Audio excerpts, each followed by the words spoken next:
प्यारे प्रिय भक्तों, आज तुम मेरी अमरनाथ की कहानी सुनोगे। मेरी यह कथा जो भी सुनता है वह अमर हो जाता है।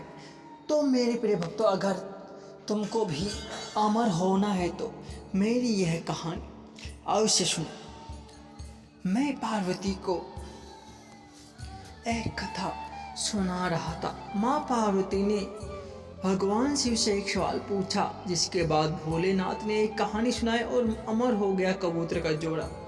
अमरनाथ धाम हिंदू श्रद्धालुओं के लिए बहुत महत्व रखता है। जम्मू कश्मीर की वादियों में स्थित अमरनाथ धाम जाने के लिए भगवान शिव के भक्त साल भी इंतजार करते हैं। चार धाम की तरह भक्तगण इस पूजनीय यात्रा को जीवन में एक बार करने की इच्छा अवश्य रखते हैं। अमरनाथ यात्रा के बारे में कहा जाता है कि ये भोले की मर्जी के बिना भक्त नहीं पहुंच पाते।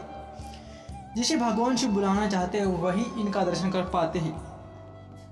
अमरनाथ यात्रा हर साल जून जुलाई के महीने में शुरू होती है और इस साल भी शुरू जून जुलाई महीने में ही होगी। तो भक्तों, आगे महादेव जी कहते हैं कि अमरनाथ की यात्रा बेहद रोमांचक है, क्योंकि यह यात्रा धरती पर स्वर्ग के जैसी है। हिमालय की गोदी में स्थित अमरनाथ हिंदुओं का सबसे ज़्यादा आस्था वाला पवित्र तीर्थ स्थल है। अमरनाथ की खासियत पवित्र गुफा में बर्फ से शिवलिंग का बनना है। प्राकृतिक हिम से बनने के कारण इसे हिमानी शिवलिंग या बर्फानी बाबा भी कहा जाता है। भगवान शिव ने बताया अमर होने का रहस्य। अमरनाथ अनश्वर और नाथ भगवान को जोड़ने से बनता है। एक पौराणिक कथा के अनुसार जब देवी पार्वती ने भगवान शिव से अमृतों के रहस्य को प्रकट करने के लिए कहा, वह उनसे लंबे समय से छुपा रहे थे, तो यह रहस्य बताने के लिए भगवान शिव पार्वती को हिमालय की इस गुफा में ले गए, ताकि उनका यह रहस्य कोई भी सुन ना पाए। और यही भगवान शिव ने देवी पार्वती को अमृतों का रहस्य बताया। पुराणों में वर्णित है कि एक बार माता पार्वती ने भगवान शिव से पूछा, आप अजर अमर है और मुझे हर जन्म के बाद नए स्वरूप में आकर फिर से वर्षों की कपट तपस्या के बाद आपको प्राप्त करना होता है। मेरी इतनी कठोर परीक्षा क्यों? और आपके कंठ में पड़ी यह नरमुंड माला तथा आपके अमर होने का रहस्य क्या है? भगवान शिव ने माता पार्वती से एकांत और गुप्त स्थान पर अमर कथा सुनने को कहा, जिससे कि अमर कथा कोई अन्य जीव ना सुन पाए, क्योंकि जो कोई भी इस अमर कथा को सुन लेता है वह अमर हो जाता है।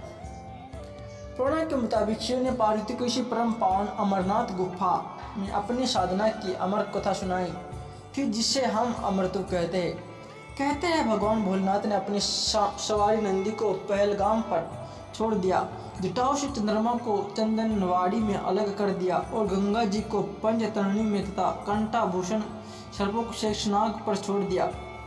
इस प्रकार इस पड़ाव का नाम शेषनाग पड़ा। अगला पड़ाव गणेश पड़ता है। इस स्थान पर बाबा ने अपने पुत्र गणेश को भी छोड़ दिया, जिसको महागुणा का पर्वत भी कहा जाता है। पिस्सू घाटी में पिस्सू नामक कीड़े को भी त्याग दिया।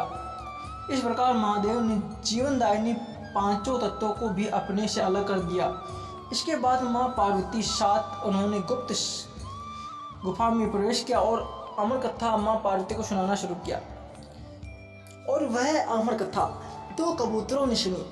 इसीलिए कथा सुनते सुनते देवी पार्वती को नींद आ गई और वह सो गए, जिसका शिव जी को पता नहीं चला। भगवान शिव अमर होने की कथा सुना रहे, उसमें दो सफेद कबूतर शिव जी से कथा सुन रहे थे और बीच बीच में गुम गुम की आवाज़ निकाल रहे थे। भगवान शिव को लगा कि माँ पार्वती कथा सुन रही है और बीच बीच में हुंकार भर रही है। इस तरह दोनों कबूतरों ने अमर होने की पूरी कथा सुन ली। कथा समाप्त होने पर भगवान शिव का ध्यान पार्वती की ओर गया, जो सो रही थी। जब महादेव की दृष्टि कबूतरों पर पड़ी तो क्रोधित हो गई और उन्हें मारने के लिए आगे बढ़े। इस पर कबूतरों ने भगवान शिव से कहा कि हे प्रभु, हमने आपसे अमर होने की कथा सुनी है। यदि आप हमें मार देंगे तो अमर होने की ये कथा झूठी हो जाएगी। इस पर भगवान शिव ने कबूतरों को जीवित छोड़ दिया और उन्हें आशीर्वाद दिया कि तुम सदैव इस स्थान पर शिव पार्वती के प्रतीक चिन्हों के रूप में निवास करोगी। और यह कबूतर का जोड़ा अजर अमर हो गया। ऐसा कहा जाता है कि इन दोनों कबूतरों के दर्शन भक्तों को यहाँ प्राप्त होते हैं और इस तरह से ये गुफा अमर कथा की साक्षी हो गई और इनका नाम अमरनाथ गुफा के नाम से प्रसिद्ध हो गया।